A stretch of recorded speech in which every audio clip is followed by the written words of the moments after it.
Welcome, Aries. Let's get your message for the week. For your highest good, for your highest development, for your highest power to achieve your dreams. Aries, fire, Mars. Beautiful wisdom.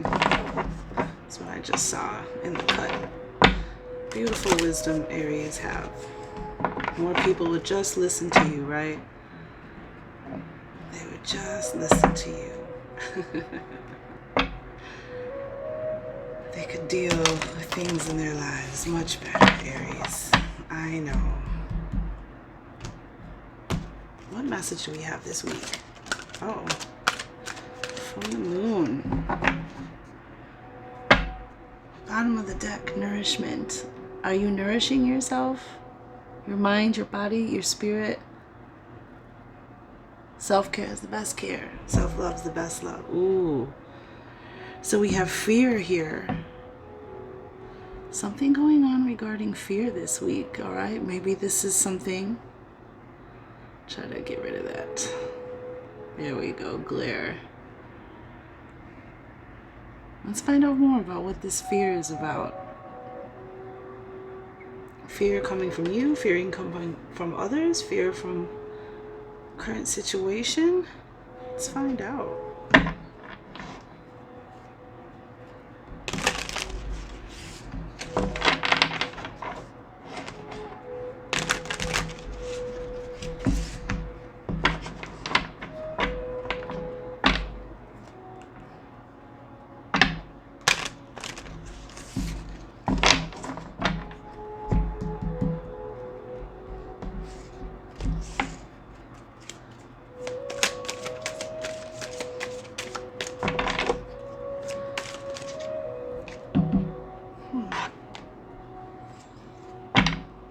Bottom of the deck.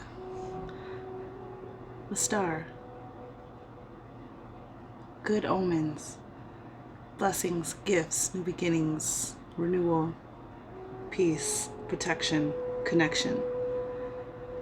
Also the card of Aquarius. But I got the Four of Wands here. And fours are about stability, foundations, a solid ground. A solid foundation. Oh, what are these? Strength and Princess of Swords. Discovering your own strength, perhaps.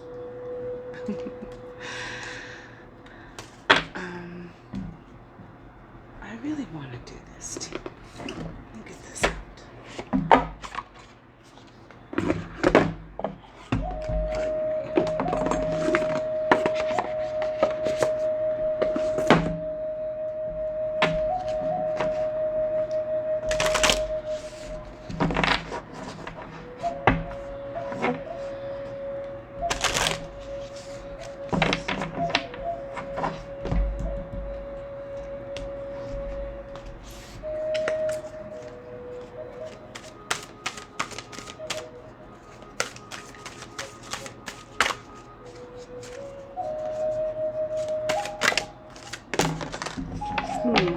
Beautiful.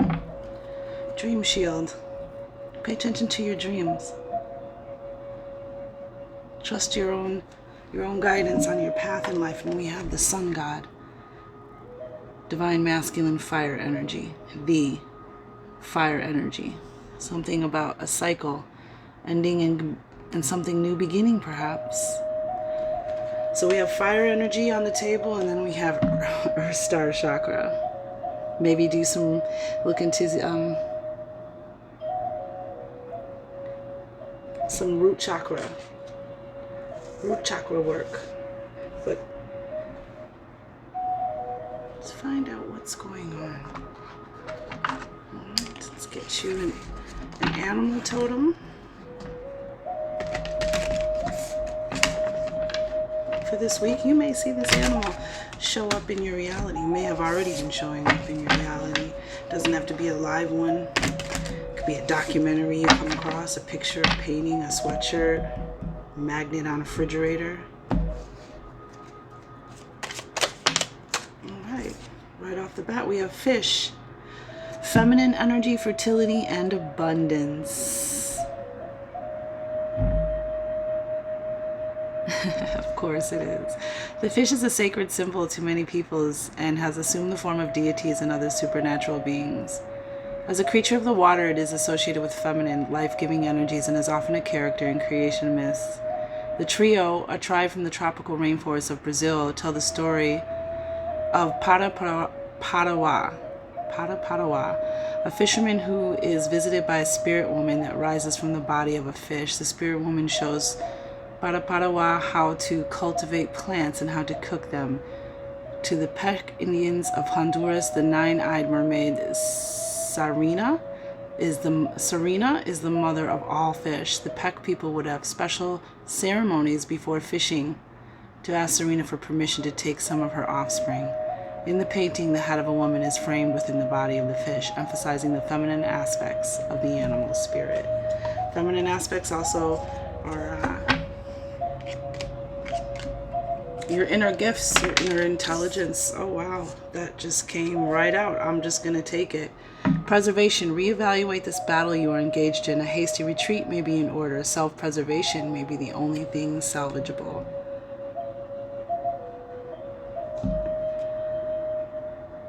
From the Aboriginal Dream Totem. I'm still going to take one out, but that came out all on its own. Wow, wonderful. Sometimes being too cautious is just an excuse for being afraid to take risks and move forward. Don't use this as your excuse to miss out on something amazing.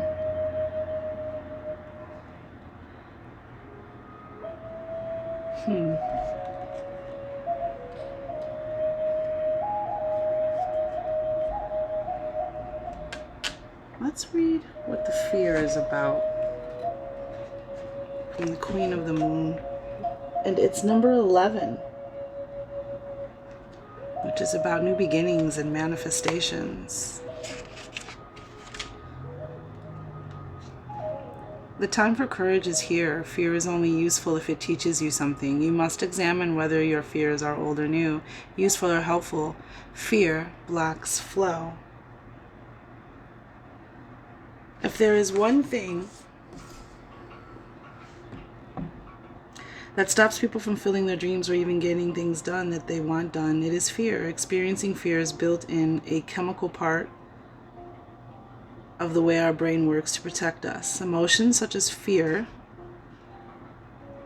cause the production of a whole raft of body chemicals that give us the best chance of coping with situations that need our attention to survive. There is a healthy kind of fear, the kind that warns us to keep out of dangerous situations or stay clear of someone who instinctively makes us wary.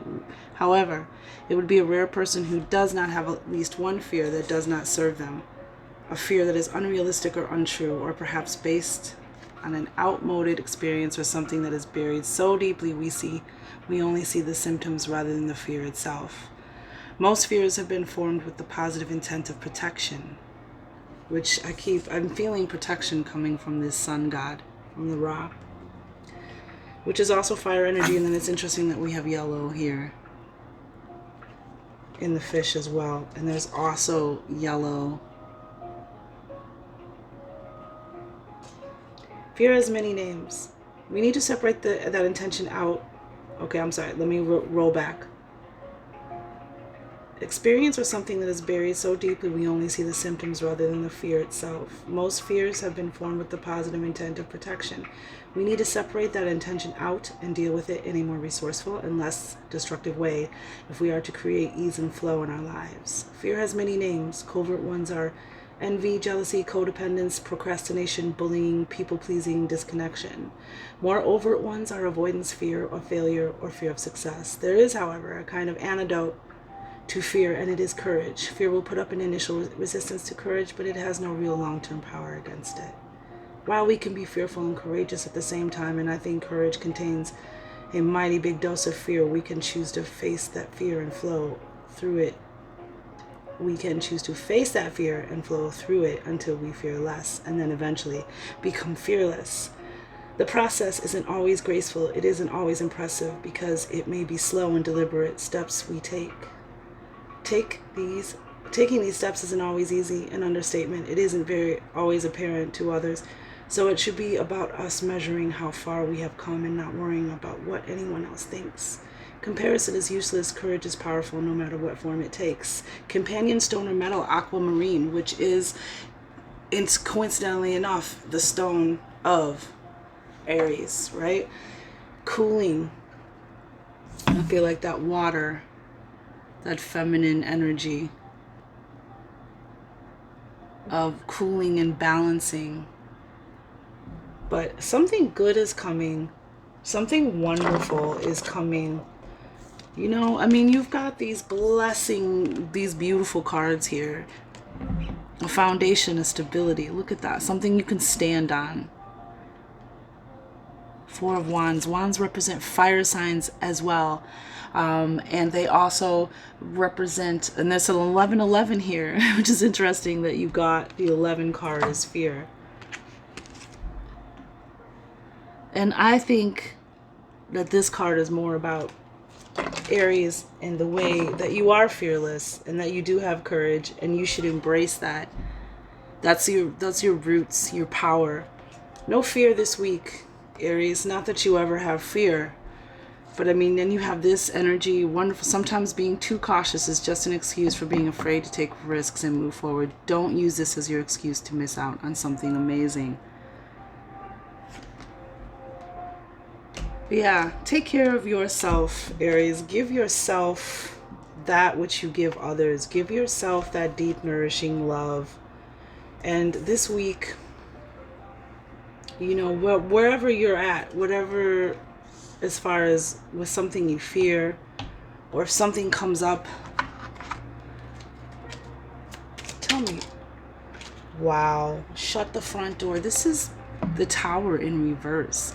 This is Mars. This is your planet in reverse. Towers represent unexpected, abrupt change. Okay?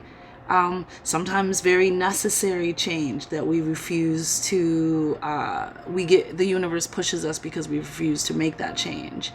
It also represents not being able to have the fire or the light inside anymore. And it also represents, you know, hopefully when things go wrong or not your way, that you make them, like the tower comes crashing down and is destructive energy, but sometimes things need to be destroyed in order to be rebuilt and recreated.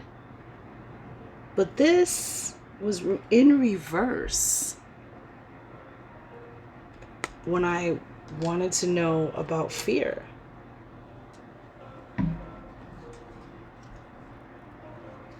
And we have the sun on the bottom of the deck. Great, bright, vital, health-giving, life-giving, nourishing energy. Nourishment. And we have the star on the bottom. Don't let anything shake your foundation this week, Aries. Remember who you are. Turn that fear right back around and turn it and use your courage. Your roots and your foundation are strong. And there may be an opportunity coming swimming towards you this week. Embrace it. For sure, embrace it. Let me just get just a deeper message. What would we like to add for Aries this week? Monday the 23rd of November 2020. Yeah, something's coming in. Eight of Wands, fire again. A message, inspiration, epiphany, opportunity. Something is coming in. Abundant. Use your abilities. Use your Jedi powers. This is a good change. Don't let it freak you out. All right, Aries. Have a blessed week.